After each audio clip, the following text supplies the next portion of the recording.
My parents took my sister on a private safari, said I wouldn't appreciate it anyway.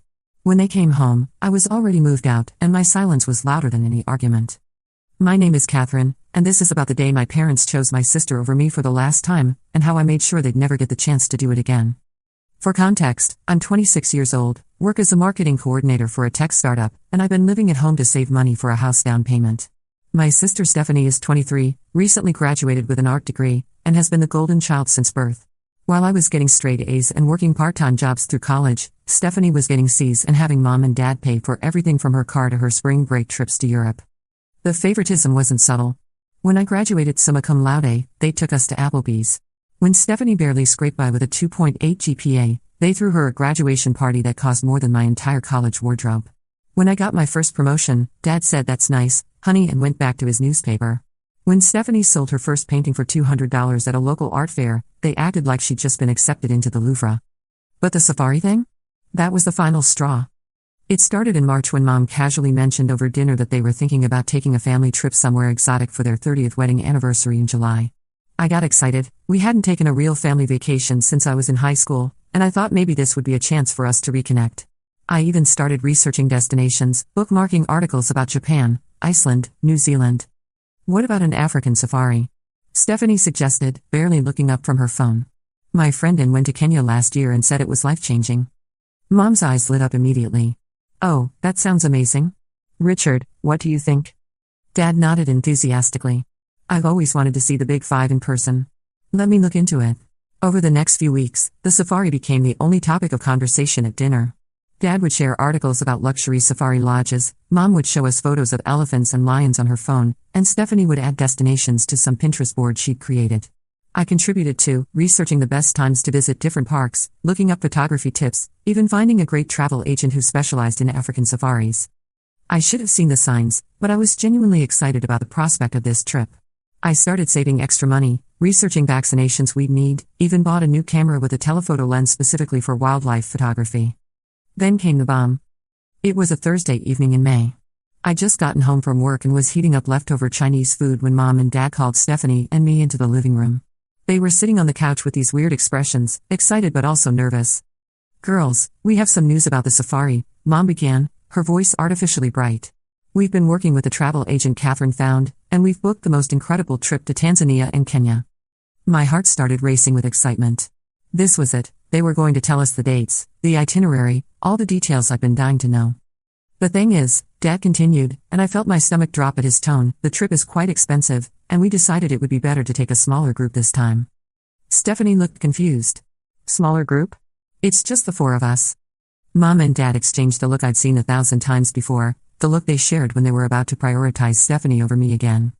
"Well, actually," Mom said slowly, "we thought it would be special to take just Stephanie this time. It's such an artistic destination, with all the beautiful landscapes and wildlife, and we know how much she'd appreciate it from a creative perspective." The room went silent except for the hum of the refrigerator in the kitchen. I felt like I'd been slapped. "What about Catherine?" Stephanie asked, and for a moment, I thought she was going to stand up for me. Dad shrugged. "Catherine's more of a practical person. She wouldn't appreciate the artistic elements the way you would. Plus, she's always so busy with work, she probably wouldn't even be able to take the time off." "But I've been researching this trip for months," I said, my voice barely above a whisper. "I bought a new camera. I've been saving money." "Honey," Mom said in that patronizing tone I'd grown to hate, "you can use that camera for other things. And the savings will be great for your house fund." "You said it was a family trip," I pressed, feeling tears starting to build behind my eyes. "For your anniversary." "It is a family trip," Dad said firmly. "Just a smaller family group this time." That's when Stephanie sealed the deal with the most casual cruelty I've ever experienced. "Besides," she said, scrolling through her phone like we were discussing what to have for dinner, "Catherine doesn't really like animals that much anyway. Remember how she wouldn't even pet Anne's rabbit?" I stared at her. "I'm allergic to rabbits, Stephanie. You know that." She shrugged. "Same difference." Mom and Dad were nodding along like this made perfect sense. Like my rabbit allergy somehow disqualified me from appreciating lions and elephants in their natural habitat. "When are you leaving?" I asked, though I wasn't sure why I was torturing myself with details. "July 15th through the 28th, Mom said. 2 weeks in paradise." July 15th. The exact dates I'd already requested off work, anticipating this trip. I excused myself and went to my room, where I cried until my eyes were swollen and my head was pounding. But somewhere between the tears and the tissue box, something shifted inside me. The hurt started transforming into something else, something colder and more determined. They wanted to exclude me? Fine. But they were about to learn that exclusion works both ways. The next morning, I started making plans. First, I called my friend Helen, who worked in real estate. I need to find an apartment, I told her. Something available by mid-July. My budget is $1,800 a month. I thought you were saving for a house, she said. Change of plans. Helen found me a beautiful one-bedroom apartment in a converted warehouse downtown, with exposed brick walls and huge windows. The landlord was looking for someone to move in quickly, and I signed the lease that afternoon. Next, I called my cousin Daniel, who owned a moving company. I need to move out of my parents' house, I told him. While they're out of town. Can you help? Everything okay? He asked. It will be. Daniel agreed to help me move on July 16th, the day after my parents and Stephanie left for their safari. Then came the hard part, keeping my mouth shut for 2 months. I went about my normal routine, saying nothing about the apartment, nothing about my hurt feelings, nothing about my plans. When they talked about the safari at dinner, which they did constantly, I just nodded and ate my food. When Stephanie showed me the new clothes she bought for the trip, I said they looked nice. When Mom asked me to water the plants while they were gone, I said of course. I was a ghost living in that house, already halfway gone. The night before they left, Mom made a big show of hugging me goodbye. We'll bring you back something special, she promised. That's not necessary, I said, and I meant it. Dad handed me a list of things to do while they were gone: water the plants, get the mail, make sure the house looked lived in. You're the responsible one, he said, like it was a compliment instead of a consolation prize. I'll take care of everything, I promised, and I would, just not the way they expected. The morning of July 16th, I woke up before dawn. Daniel and his crew arrived at 8 a.m. sharp, and we got to work. I'd been secretly packing for weeks, so most of my belongings were already in boxes. My books, my clothes, my kitchen supplies, my furniture, everything that was mine came with me. The hardest part was my childhood bedroom. I'd lived in that room for 18 years, and packing it up felt like erasing a whole chapter of my life. But I was ready for a new chapter. I left behind anything they'd given me that I didn't truly need or want. The jewelry that was always slightly wrong for my taste, the books I'd never asked for, the decorative items that had never felt like me. If it didn't spark joy or serve a practical purpose in my new life, it stayed behind. By 2 p.m., the house was cleared of all traces of me, but I wasn't done. I went to the grocery store and bought everything they'd need for a few days after they got back: milk, bread, eggs, basics. I stocked the refrigerator and pantry so they wouldn't come home to an empty kitchen. I watered all the plants, brought in the mail, even vacuumed the living room. Then I sat down at the kitchen table and wrote a letter. Mom, Dad, and Stephanie, I hope you had a wonderful time on your safari. I'm sure the photos are beautiful and the memories will last a lifetime. I've moved out. My new address is attached if you need it for anything official, but please don't feel obligated to visit or call. I understand that my presence isn't necessary for your family happiness, and I'm finally in a position to honor that. I've taken only what was mine and left everything else exactly as you'd want it. The house is clean, the plants are watered, and I've stocked the kitchen with basics to get you through your first few days back. Don't worry about me, I'm exactly where I want to be. I hope you can say the same. Catherine. P.S. The camera I bought for the safari takes excellent photos of city wildlife. The pigeons outside my new apartment are surprisingly photogenic. I left the letter on the kitchen table, placed my house key beside it, and walked out the front door for the last time. The silence that followed was the most peaceful thing I'd ever experienced. My new apartment was everything I dreamed of.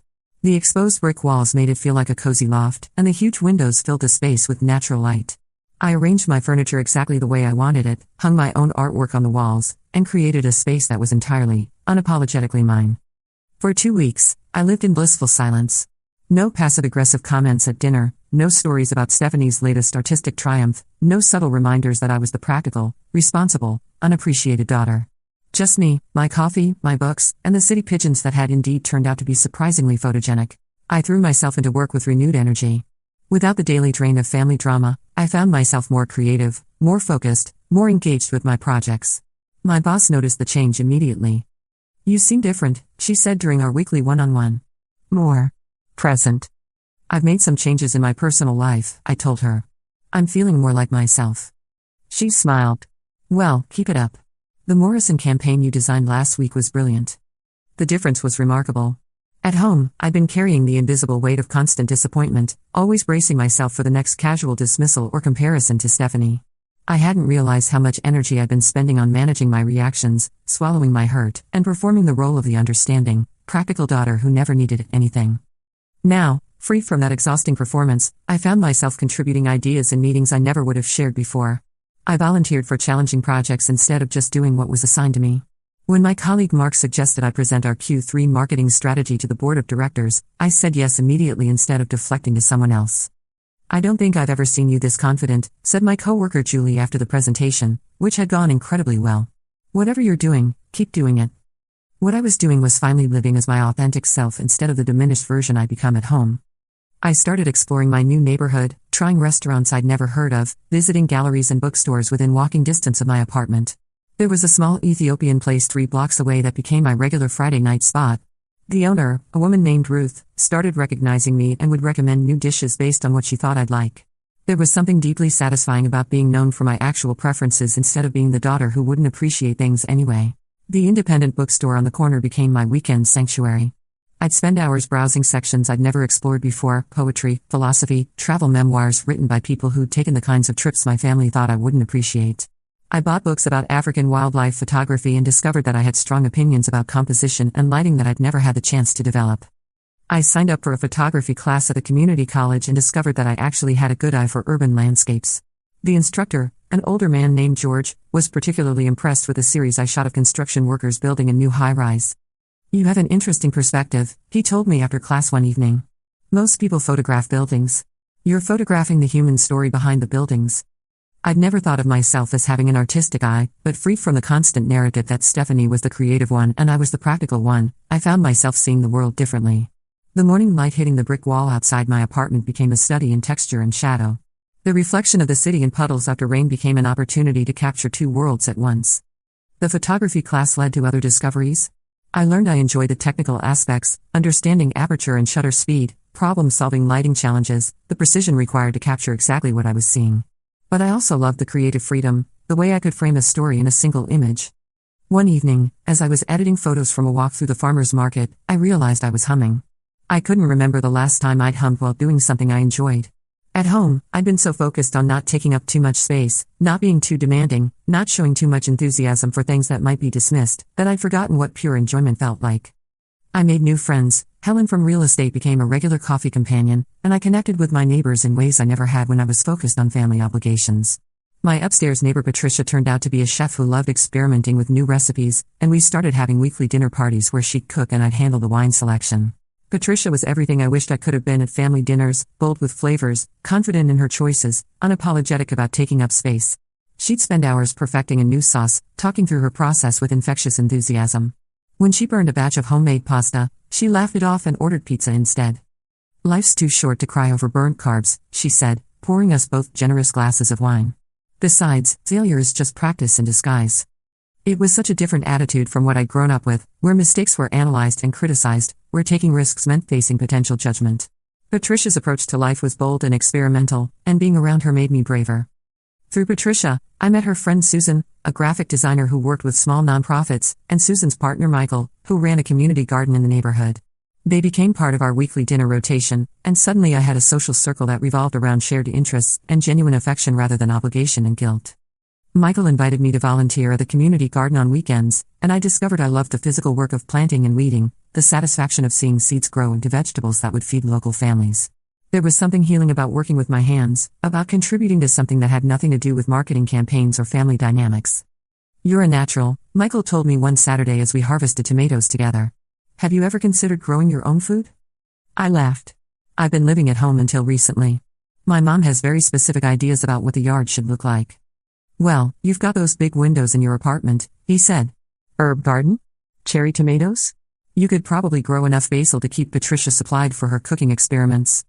That afternoon, I went to the garden center and bought my first plants: basil, mint, oregano, and a small cherry tomato plant that I positioned carefully in my sunniest window. Watching those plants grow over the following weeks became a daily meditation, a reminder that I was nurturing something that was entirely mine. For the first time in my adult life, I was living for myself instead of trying to earn approval I was never going to get. The change wasn't just emotional, it was physical too. I'd been carrying tension in my shoulders for years, a tightness I'd attributed to work stress but now realized was the physical manifestation of constantly bracing myself for disappointment. My sleep improved dramatically. I'd been waking up multiple times a night at my parents' house, some part of my subconscious always alert for the next crisis or criticism. Now I slept deeply and woke up refreshed. I started taking evening walks through my neighborhood, something I'd never done at home because I was always worried about missing some family interaction or obligation. These walks became my favorite part of the day, an hour of pure solitude where I could process my thoughts, notice details about my surroundings, and simply exist without performing any particular role. During one of these walks, about 3 weeks after I'd moved out, I ran into my high school friend Jane at a coffee shop. We'd lost touch after graduation when she went to college on the West Coast, but she'd recently moved back to town for a job. "Catherine. Oh my God, it's so good to see you," she said, pulling me into a hug. "You look amazing. There's something different about you." We sat down to catch up, and I found myself telling her about the move, the new apartment, the photography class. I didn't mention the safari situation specifically, just said I decided it was time to live independently. "Good for you," Jane said firmly. "I remember your family dynamic from high school. Your sister was always the star, and you were always in the background taking care of everyone else." It was startling to hear someone else articulate what I'd never been able to name so clearly. "You noticed that? Are you kidding? It was obvious to everyone except you. Remember junior year when you got accepted to that competitive summer journalism program, but you turned it down because your parents wanted you to babysit Stephanie while they went on their cruise?" I did remember, though I'd buried that memory deep. I'd wanted that program desperately. It was at Northwestern and would have looked incredible on college applications. But Mom had said they were counting on me to watch Stephanie, and Dad had said the journalism program would still be there next year. It wasn't, they only offered it that one summer. I convinced myself it wasn't that important, I told Jane. But it was important. You talked about being a journalist for months. And when you gave it up, you just didn't. Like you decided your dreams weren't worth fighting for. Sitting there with Jane, I realized that the safari wasn't an isolated incident, it was the culmination of a lifetime of being told, in small and large ways, that my dreams and desires were less important than everyone else's convenience. "I'm not that person anymore," I told her, and as I said it, I knew it was true. "I can see that," Jane smiled. "You're taking up space again. I like it." We exchanged numbers and made plans to meet the following week. As I walked home that evening, I felt a deep sense of gratitude, not just for reconnecting with an old friend, but for becoming someone worth reconnecting with. The most surprising change was how I felt about my own company. At home, I'd been so focused on managing relationships and avoiding conflict that I'd never learned to enjoy solitude. Now, my Saturday mornings alone with coffee and a book weren't something to endure until social obligations kicked in, they were something to savor. I started cooking elaborate meals just for myself, not because I was lonely but because I deserved good food regardless of whether anyone else was there to appreciate it. I'd put on music, pour myself a glass of wine, and spend an hour making pasta from scratch or trying a new recipe I'd found online. These solo dinner parties became a form of self-care I'd never experienced before. I'd set the table properly, light candles, plate the food beautifully, and eat slowly while reading or listening to a podcast. It was the opposite of the rushed, anxious meals I'd eaten at home, always worried about saying the wrong thing or not showing enough enthusiasm for Stephanie's latest project. One evening, as I was enjoying a particularly successful attempt at homemade risotto, my phone rang. It was my friend Sandra from college, whom I hadn't spoken to in months. "Catherine, I hope you don't mind me calling out of the blue," she said, "but I just had the strangest conversation with your mother." My stomach dropped. "What do you mean?" "She called me asking if I'd heard from you. She seemed really worried, said you'd moved out without any explanation and weren't returning their calls. She asked if I thought you were having some kind of mental health crisis." I closed my eyes, feeling the familiar knot of anxiety that always came with my mother's manipulations. Even when I wasn't speaking to her, she was finding ways to control the narrative, to make my boundaries about my supposed instability rather than their behavior. "What did you tell her?" I asked. "I told her that you were an adult and if you weren't speaking to them, they should probably examine why instead of trying to go around you to your friends," Sandra said firmly. "But Catherine, what's really going on? I've never known you to cut off contact with anyone." I found myself telling Sandra the whole story, the safari, the casual dismissal, the years of feeling invisible in my own family. As I talked, I could hear my own voice growing stronger, more certain. "Jesus, Catherine," Sandra said when I finished. "I had no idea it was that bad. I mean, I knew Stephanie was the golden child, but I didn't realize how much it was affecting you." "I didn't realize it either, until I wasn't living in it anymore," I admitted. "Are you happy?" she asked. "With the decision to move out, I mean?" I looked around my apartment, at the plants thriving in the window, at the photos I'd taken and framed on the walls, at the evidence of a life I was building entirely for myself. "I'm happier than I've ever been," I said, and I meant it completely. The phone calls started on July 29th, the day after they returned from safari. I was at work when my phone buzzed with a text from Mom. "Catherine, we're home. Where are you?" I didn't respond. An hour later, Dad called. I let it go to voicemail.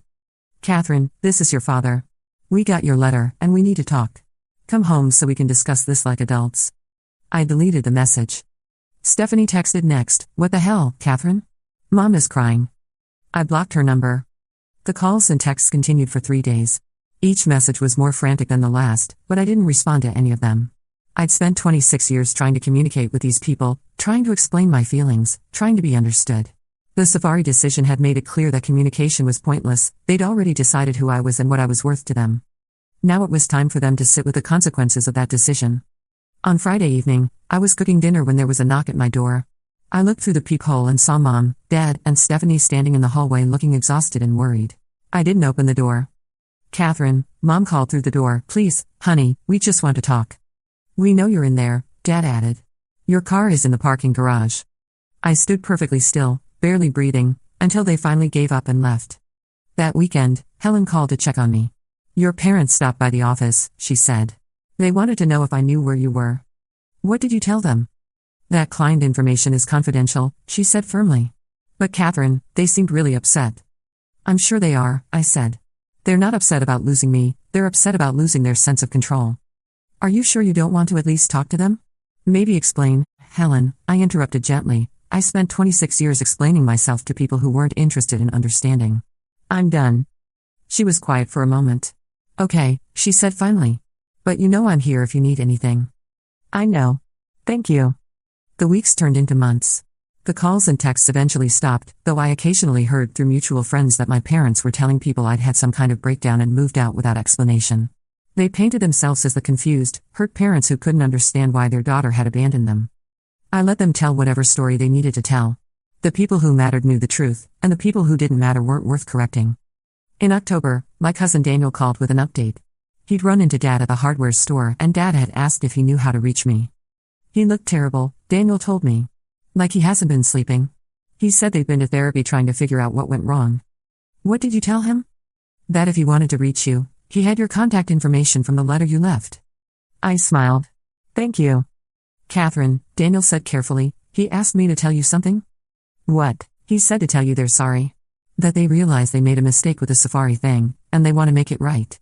I felt a familiar tightness in my chest, the old urge to give in, to go back, to accept their apology and pretend everything was fine.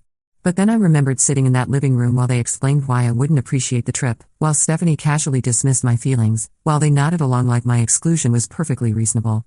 "Daniel," I said, "if someone punches you in the face and then apologizes, are you required to let them punch you again?" "No, of course not." "Then why would emotional punches be any different?" He was quiet for a long moment. "I get it," he said finally. "Just don't close the door forever, okay? People can change." "Maybe," I said. "But I'm not holding my breath." In November, I got a promotion at work, senior marketing coordinator with a substantial raise and my own office. I celebrated by taking myself to the fanciest restaurant in the city and ordering a bottle of wine that cost more than my parents had ever spent on a birthday dinner for me. As I sat there, looking out at the city lights through the restaurant's floor-to-ceiling windows, I realized something profound. I was genuinely happy. Not the forced, people-pleasing happiness I'd performed for years, but real, deep contentment with my life and my choices. I'd spent so many years trying to earn love that was always conditional, always just out of reach. Now I was learning to give that love to myself, and it turned out to be more than enough. In December, I got a Christmas card addressed to my new apartment. Inside was a family photo from the safari, Mom, Dad, and Stephanie grinning in front of a sunset over the African savanna. They looked happy and relaxed, exactly the way they should look on the trip of a lifetime. There was no note, no message, just the photo. But I understood what they were trying to say. Look what you missed. Look what you chose to give up. But looking at that photo, all I felt was relief. Relief that I hadn't been there to be the responsible one, the practical one, the one taking photos of everyone else instead of being in them. Relief that I hadn't spent 2 weeks being reminded that I was the add-on, the afterthought, the daughter who wouldn't appreciate it anyway. I put the photo in a drawer and went back to wrapping presents for my new friends, Patricia, Helen, Daniel, my coworkers who'd become my chosen family. On Christmas Eve, Patricia and I cooked dinner together in my apartment. We made way too much food, drank excellent wine, and talked about our plans for the new year. As I looked around my apartment, at the twinkling lights I'd strung up, at the small tree decorated with ornaments I'd chosen myself, at the stack of books I was excited to read, I felt something I'd never experienced during a family Christmas, complete peace. My phone buzzed with a text from an unknown number. Stephanie, texting from a new number I hadn't blocked yet. "It's Christmas Eve.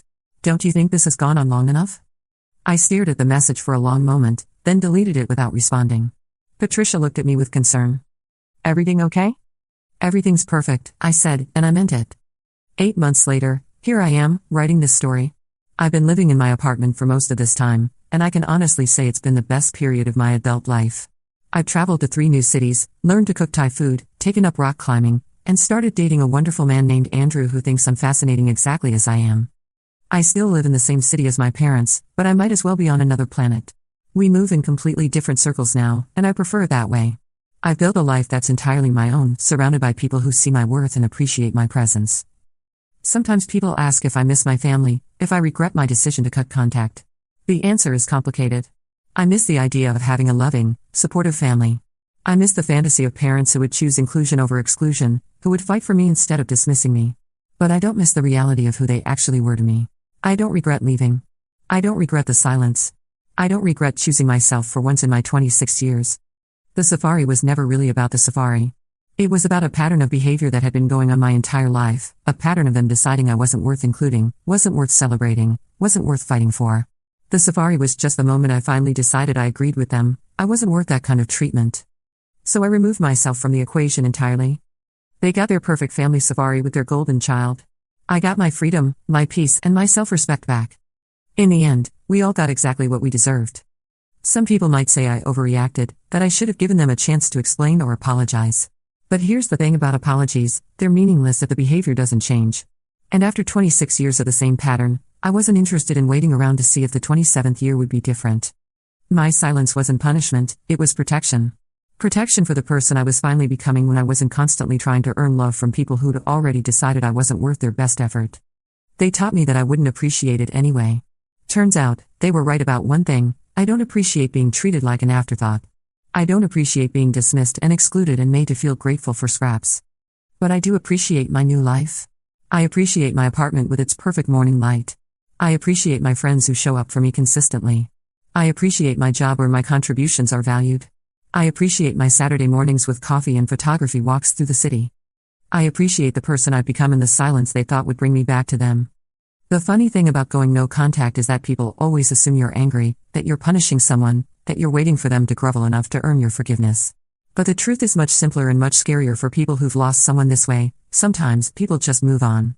Sometimes, the silence isn't a cry for attention or a manipulation tactic. Sometimes, it's just peace. And sometimes, that peace is worth more than any safari could ever be.